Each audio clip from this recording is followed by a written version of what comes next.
Hello दोस्तों, आप सभी का स्वागत है हमारी वेक्टर वाली सीरीज़ में, जिसमें हम बात करने वाले हैं आज M13 वेक्टर। M13 बैक्टीरियोफाज एक तरह का कैसा फाज है आपको पता है, लाइसोजेनिक फाज है। इससे पहले हमने वेक्टर में बात की थी लैम्ब्डा फाज की। लैम्ब्डा फाज एक लाइटिक साइकिल वाला फाज है। तो अगर इसके की फीचर देखें तो ये रिलेटेड है F1 एंड FD बैक्टीरियोफाज से, जो मेनली फिलामेंटस बैक्टीरिया है उसमें क्या करते हैं, इंसर्ट होते हैं। अभी इसकी कैरिंग कैपेसिटी देखें तो ये बहुत ही ज़्यादा कम है, 8 to 9 kb, जो कि बहुत ही ज़्यादा कम है। लोवेस्ट में हम इसको कैलकुलेट कर सकते हैं। अगर इसके की पॉइंट देखें तो ये मेल स्पेसिफिक, यानी कि जो F प्लस बैक्टीरिया है, F प्लस इकोलाई है, उसी में ही ये क्या करेगा, इन्फेक्शन करेगा या फिर उसी में ही अपना डीएनए है वो इंसर्ट करेगा।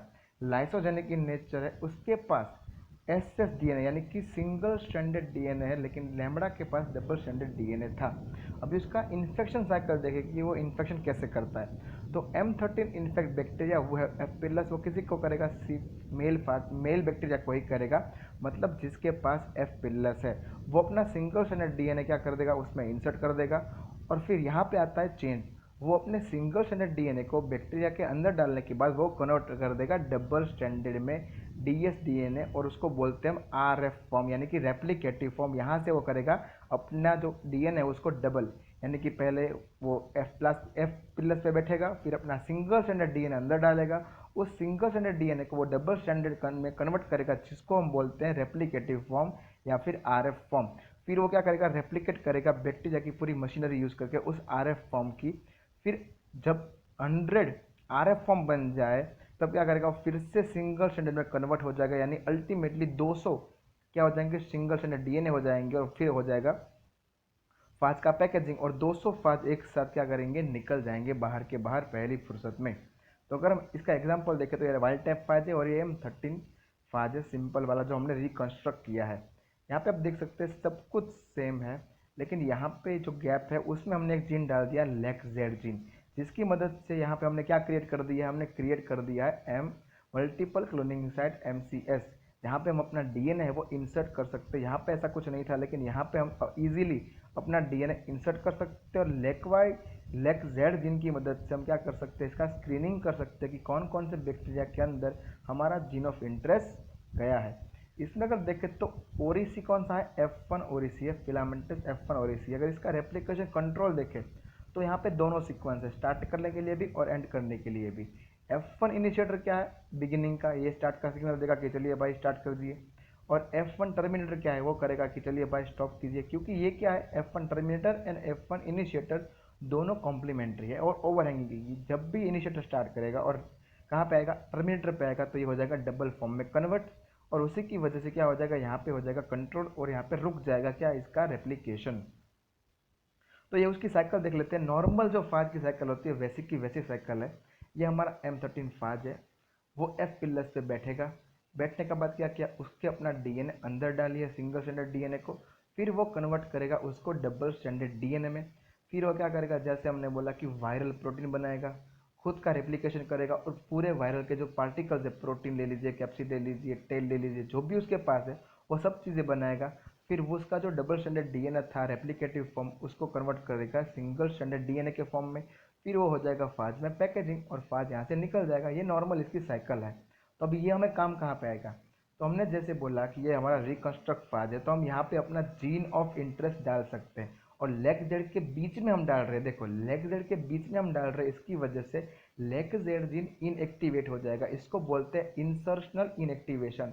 लेगजेल जीन क्या करता है, नॉर्मली ये बात कर रहे हैं हम स्क्रीनिंग की, कि यहाँ पे हमने प्रोसेस क्या किया कि हमने M13 का डीएनए आइसोलेट किया। फॉरेन डीएनए जो डीएनए हमें पहुँचाना है दूसरे होस्ट में, वो हमने फाज के जीनोम में डाल दिया। फिर हमने क्या किया, फाज को पैक कर दिया, और फिर डाल दिया हमने इकोलाई के अंदर, जिसके पास एफ पिल्लस है। और फिर हम स्क्रीनिंग करेंगे कि कौन कौन सा इकोलाई के अंदर हमारा डीएनए इंटीग्रेट हुआ है। तो वो किसके बेस पे हम स्क्रीनिंग करेंगे, वो करेंगे हम लेग जेड के जीन पे। तो हमने जब बोला कि हम डीएनए आइसोलेट कर देंगे, ये हमारा आइसोलेट हो गया मान लीजिए। फिर हमने क्या किया, हमारा जो जीन ऑफ इंटरेस्ट है वो हमने इंसर्ट किया लेग जेड जीन के बीच में। यहाँ पे बात हो रही है स्क्रीनिंग की। तो लेग जेड जीन नॉर्मली क्या करता है, बीटा गैलेक्टोसिडेज एंजाइम प्रोड्यूस करता है। इसको पूरी टेस्ट को बोलते हैं ब्लू वाइट स्क्रीनिंग, जो हमने अपने तीसरे इस सीरीज के वीडियो में पूरी की पूरी ब्लू बर्ड स्क्रीनिंग के बारे में जाना है पीयूसी प्लाज्मिड के साथ। अब वो भी एक बार वीडियो देख लेना। फिर भी मैं आपको थोड़ा बहुत यहाँ पे बता देता हूँ। तो यहाँ पे हो जाएगा हमारा डीएनए इंटीग्रेट, फिर ये हो गया हमारा रिकॉम्बिनेंट, और फिर ये डालेंगे हम फाज के अंदर, और फाज क्या करेगा, इन्फेक्ट करेगा किसको, बैक्टीरिया को। अभी हमको स्क्रीन करना है कि कौन कौन से बैक्टीरिया ने हमारा जो ये डीएनए है उसने इंटीग्रेट किया है या फिर लिया है। तो हम क्या करेंगे, आईपीटीजी डालेंगे और डालेंगे एक्सगाल। आईपीटीजी क्या है, इंड्यूसर है लेगजेड के लिए, कि लेगजेड को इंड्यूस करेगा कि चलो तुम क्या करो, अब एक्सप्रेस जाओ, तुम्हारा बीटा गैलेक्टोसिडेज एक्सप्रेस करो। और जो एक्स गाल है वो क्या है, क्रोमोजेनिक सबस्ट्रेट है बीटा गैलेक्टोसिडेज के लिए, यानी कि जब भी बीटा गैलेक्टोसिडेज एंजाइम होगा तो वो एक्स गाल को क्लीव करेगा और ब्लू कलर का एक कंपाउंड बाहर आएगा। तो यहाँ पे दो चीज़ होगी, कई कॉलोनी आएंगी व्हाइट कलर की और कई आएगी ब्लू कलर की। तो हमने बोला कि जिसमें हमारा डीएनए गया है उसमें तो लेक्सर्जिन कैसा है, अच्छा नहीं है, मतलब वो काम नहीं कर पाएगा, मतलब वो अच्छे से बीटा गैलेक्टोसिडेज नहीं निकल पाएगा, और उसकी वजह से वो एक्स गाल को क्लीव नहीं कर पाएगा, और उसकी कॉलोनी ब्लू नहीं लेकिन वाइट होगी। यानी कि ब्लू वाइट स्क्रीनिंग में जो वाइट कॉलोनी है वो हमारे काम की है, लेकिन जिन भी बैक्टीरिया की ब्लू कॉलोनी है वो क्यों आई है, क्योंकि उन लोगों ने हमारा जो रिकॉम्बिनेंट प्लाज्मिड है या रिकॉम्बिनेंट M13 का जो डीएनए था उसने वो लिया ही नहीं है। उसने क्या लिया है, नॉर्मल वाला लिया है जिसमें लेक्सर्जिन अच्छा सा है, और उसी की वजह से वो बीटा गैलेक्टोसिडेज बाहर निकला और एक्स गाल को क्लीव किया, नॉर्मल सी चीज़। तो ये पूरा का पूरा था डिटेल M13 फाज के बारे में। आई होप आपको पूरा समझ में आ गया होगा। अगर आप CSR नेट लाइफ साइंस की प्रिपरेशन कर रहे हैं तो आपके लिए ये स्लाइड बहुत ही ज़्यादा काम की है, इसको रोक के पूरा पढ़ लीजिए, और अच्छा लगे तो मुझे इस पर कॉन्टैक्ट कीजिएगा। ये हमारे सोशल मीडिया हैंडलिंग्स हैं। इंस्टाग्राम पे स्पेशली मैं डेली के डेली क्वेश्चन डालता हूँ, पोस्ट अच्छी अच्छी डालता हूँ, जिससे आप और हम दोनों साथ में सीख सकते हैं। मुझे बने रहिएगा इस सीरीज़ में, आगे भी बहुत अच्छे वीडियो इस सीरीज़ में ऐड होने वाले हैं। शुक्रिया।